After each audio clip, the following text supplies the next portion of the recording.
Mungkin banyak yang bertanya kenapa Liga 1 pekan ke-7 ini kok nggak dimainkan di akhir pekan seperti Jumat, Sabtu, dan Minggu. Kami pun coba cari tahu. Menurut LIB sih ini tuh cuma di pekan ke-7 aja ya yang diubah. Habis itu di pekan ke-8 ya normal lagi di akhir pekan. Alasannya sih katanya sedang ada perbenahan nih di semua sektor, baik di perangkat pertandingan, stadion, dan penyesuaian program broadcast. Tapi ya entahlah. Ya mungkin aja benar apa yang dibilang LIB, tapi menurut kami ya yang utama itu tetap saja broadcast. Sebab di pekan ini tuh Indosiar lagi banyak siaran nih. Ada Liga Dangdut, ada Friendly Match, dan juga tentu saja persiapan AFF. Jadi mungkin aja broadcast ini tuh lagi ngatur biar semuanya bisa disiarin oleh Indosiar. Tapi entahlah, kan udah biasa di liga kita mah, namanya juga liga undur-undur. Ini sih masih mending ya, belum ada pertandingan yang ditunda. Tapi bukan berarti nggak ada loh ya pertandingan yang akan ditunda. Bau-baunya sih akan ada tuh pertandingan yang ditunda. Tapi kami pun belum tahu pertandingan mana yang akan ditunda. Ya, kalian juga ngerti lah.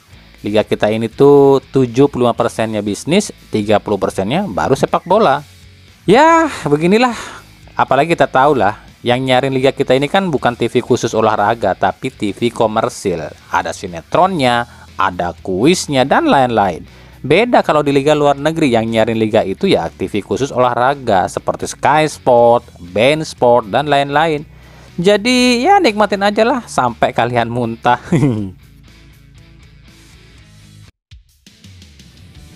Assalamualaikum warahmatullahi wabarakatuh. Rio Rihasport kembali menyapa Anda, tentunya dengan berita-berita seputar sepak bola Indonesia.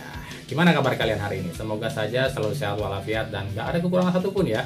Yang lagi sakit semoga cepat sembuh dan cepat angkat penyakitnya. Yang lagi kurang kesulitan ekonomi segera teratasi. Yang lagi jomblo ya urusan kami itu sih. Oke, ada berita apa sih di Rio Rihasport untuk edisi kali ini? Seperti biasa, selain berita yang udah kami tampilkan di segmen awal, kita pun kali ini akan bedah atau bahas serba-serbinya sepak bola Indonesia.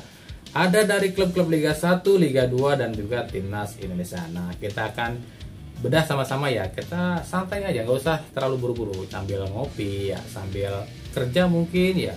Oke, untuk lebih jelasnya lagi kita simak sama-sama ya. Tapi seperti biasa, sebelum kita simak semuanya, saya tetap mohon dukungannya untuk channel ini agar terus berkembang dan bisa memberikan berita-berita yang informatif yang tentunya semoga saja bermanfaat untuk kita semua. Caranya masih sama kok, dengan klik subscribe yang belum subscribe, aktifkan juga notifikasi loncengnya, like, share, dan juga komen. Dan inilah Rio Rihasport selengkapnya.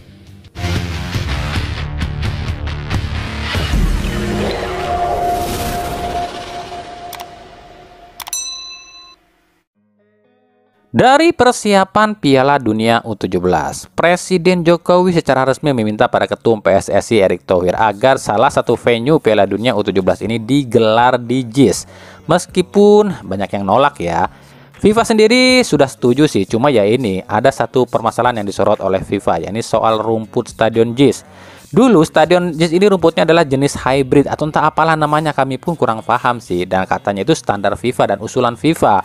Tapi kata orang Indonesia yang sok pintar, katanya rumput ini nggak cocok dipakai di JIS dan minta diganti pakai rumput golf.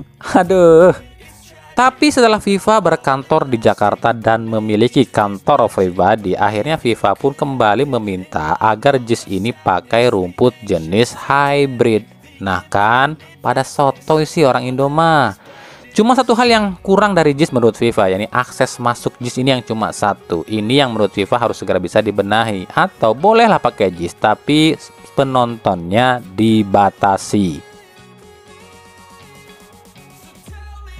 Dari Timnas Indonesia, pelatih Timnas Indonesia Sintayong mengaku kecewa sebab sudah 6 pekan Liga 1 berjalan, tapi tak ada satupun pemain lokal yang menonjol. Bahkan menurut STY, dirinya sudah coba hadir di berbagai pertandingan Liga 1 dan memantau calon pemain Timnas Indonesia. Tapi STY tak menemukan pemain lokal yang menonjol. Saya sudah memantau Liga dan saya kecewa tak ada satupun pemain lokal yang menonjol, terutama pemain yang biasa masuk ke Timnas, ujar Sintayong. Ya, kami ngerti sih maksud STY. Yang dicari STY kan striker yang menonjol kan, gitu kan. Ya emang sih sejauh ini belum ada striker lokal kita yang menonjol selama 6 pekan. Ada Sananta cuma 2 pekan gacornya. Yang lain malah kelelep semua sama pemain asing. Nah, makanya kami lihat nih ya, ada beberapa pemain yang bisa saja dipanggil STY ke timnas, yakni seperti Bagus Kavi dari Barito, Egy Maulana Fikri dari Dewa United, M. Iqbal dari Persebaya, Victor Detan dari PSM, dan Esal Sahrul dari Persita Tangerang. Nah, gimana menurut kalian? Apa kalian punya usulan lain nih? Dari Madura United, jujur kami ini iri pada sosok penyerang Gaek Madura United Beto Gonçalves. Entah gimana caranya di umur 42 tahun masih segar bugar dan tetap gacor. Beto adalah pemain tertua Liga 1 musim ini. Meskipun baru cetak 1 gol, tapi untuk ukuran pemain berusia 42 tahun, kami lihat Beto nggak kalah dengan pemain lokal yang baru berusia 25 tahunan tuh. Larinya masih kenceng, insting golnya masih tajam, dan staminanya masih oke. Banyak loh pemain kita yang baru main sebentar, setengah babak udah ngos-ngosan, tapi Beto ini masih tetap kuat loh. 200 gol lebih sudah dicetak Beto selama berkarir di Indonesia, baik sebagai pemain asing maupun naturalisasi. Musim ini sebenarnya Beto hampir saja pindah dari Madura United. Ada sejumlah tim yang udah ngajuin ke Beto nih, seperti Sriwijaya FC, PSMS Medan di Liga 2, lalu ada Arema dan Persib yang berada di Liga 1. Tapi Beto tetap bertahan di Madura United, dan kemungkinan musim ini adalah musim terakhir Beto sebelum dia melanjutkan karirnya sebagai pelatih. BTW Beto ini udah punya lisensi kepelatihan B loh ya. Tinggal kursus lisensi A lagi, maka Beto pun bisa latih klub Liga 2. Dari Persib Bandung, saya cuma mau sedikit komentarin soal yang lagi rame ini di TikTok, yakni soal video steward yang adu mulut. Bukan itu, maksudnya adu mulut itu bertengkar alias pasea kata orang Sunda mah. Bukan itu juga Sapri, ada itu mah tisu. Jadi di video ini tuh memperlihatkan ada steward yang adu argumentasi dengan oknum supporter Persib yang katanya sih nggak terima ditegur lantaran anaknya naik ke pagar pembatas. Nah, menurut akun ini sebenarnya steward ini tuh berniat baik dengan menegur agar si anak ini tuh dikhawatirkan takutnya nanti jatuh. Sebab yang harusnya berada di pagar itu cuma capo alias pemberi komando alias dirijen supporter. Dan ini pun sebenarnya sudah ada dalam regulasi ya, dimana bisa saja klub yang bersangkutan ini didenda kalau kedapatan ada anak kecil naik ke pagar. Pendapat kami kalau soal ini, di sini menurut kami steward udah benar ya. Selain ini berbahaya bagi si bocil, hal ini pun bisa berakibat klub juga kena denda nih. Kan udah ada kursi, kenapa harus manjat ke pagar sih? Intinya ya harus saling menghargai lah. Steward melarang ini kan tujuannya baik, tapi kenapa juga harus pakai emosi si bapaknya? Coba kalau anak ini jatuh dan luka atau apalah gitu kan, pasti yang disalahkan panpel dan klub dong, dan dianggap nggak bisa atur penonton. Kami di sini nggak belain siapapun loh ya, tapi kan emang tugas steward kan seperti itu. Tapi tentunya kita juga nggak tahu apakah steward ini tuh menegurnya secara sopan atau tidak. Tapi intinya saling menghargai lah. Buat steward, nah lakukan tugasnya, tapi ya dengan sopan. Dan penonton pun harus mau tertib dan legowo kalau salah dan ditegur. Tapi ya inilah tipikal orang Indo, biasanya justru yang salah yang lebih galak. Benar nggak? Dari Dewa United, rapuhnya pertahanan Persib terutama di sisi kanan yang ditempati oleh Putu Gede membuat para bobotoh ini berteriak meminta Hen-Hen dipulangkan ke Persib di paruh musim nanti. Sebab menurut bobotoh tak ada yang bisa memahami sisi kanan Persib selain Hen-Hen. Secara kontribusi pun menurut para bobotoh, Hen-Hen ini jauh lebih berkontribusi dibandingkan Putu Gede. Sebagai catatan, Hen-Hen dipinjamkan selama 1 musim oleh Persib, tapi dengan opsi perpanjangan oleh Dewa United atau opsi penarikan kembali oleh Persib.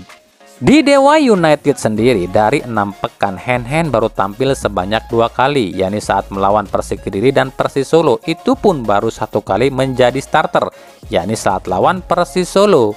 Hen-Hen selalu kalah saingan dengan Adi Setiawan di sisi kanan. Sebenarnya di Persib sendiri khususnya di sisi kanan itu masih ada yang namanya Erianto yang memang spesialis bek kanan. Tapi entah kenapa pelatih berganti pelatih, tapi Erianto seperti terlupakan. Padahal di klub-klub sebelumnya Erianto ini selalu jadi pilihan utama. Kami pun nggak tahu ya alasannya, soalnya itu cuma pelatih yang tahu. Nah, gimana menurut kalian? Apakah Hen layak dipulangkan ke Persib atau mencoba Erianto? Dan apakah Dewa United mau melepas Hen?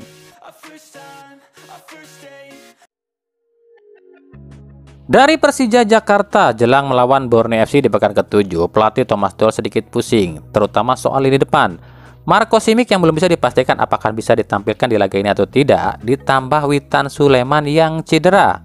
Meskipun menurut Doll, dirinya bukan tipe pelatih yang menitik beratkan pada satu titik saja soal mencetak gol, di mana siapapun bisa mencetak gol, tapi tetap saja Doll butuh sosok tangguh di lini depan.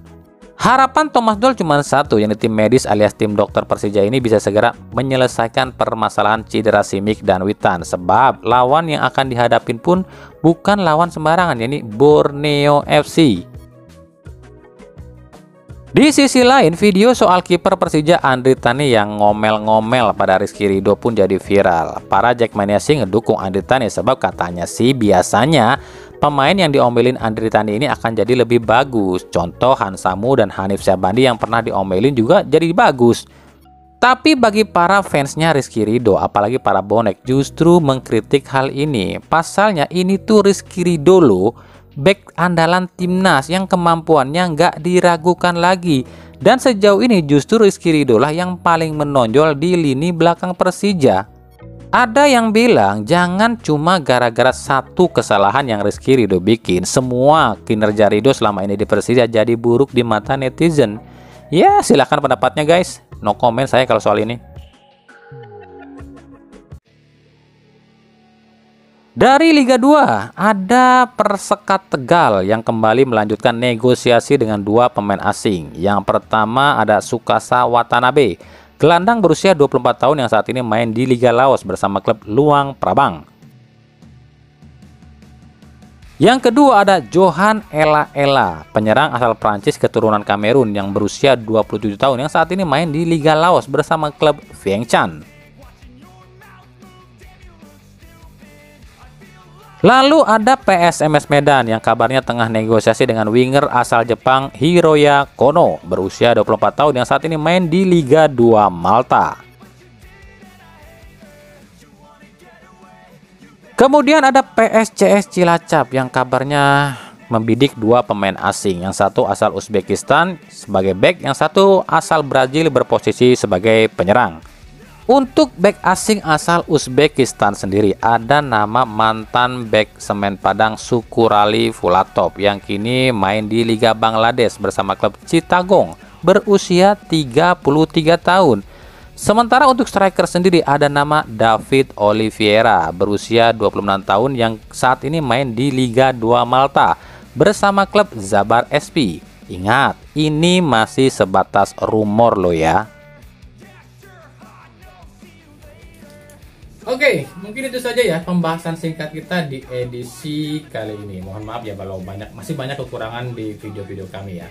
Kami akan terus memperbaiki demi kenyamanan kalian. Oke, ikuti terus berita seputar sepak bola khususnya Liga Indonesia dan pernak-perniknya hanya di Rio Riasport. Terima kasih yang telah menyaksikan video ini dan mengirimkan berbagai kritik dan saran kepada kami ya. Kami akan terus membaca satu persatu dan menerapkannya ataupun menjalankannya apa yang sebisa kami ya.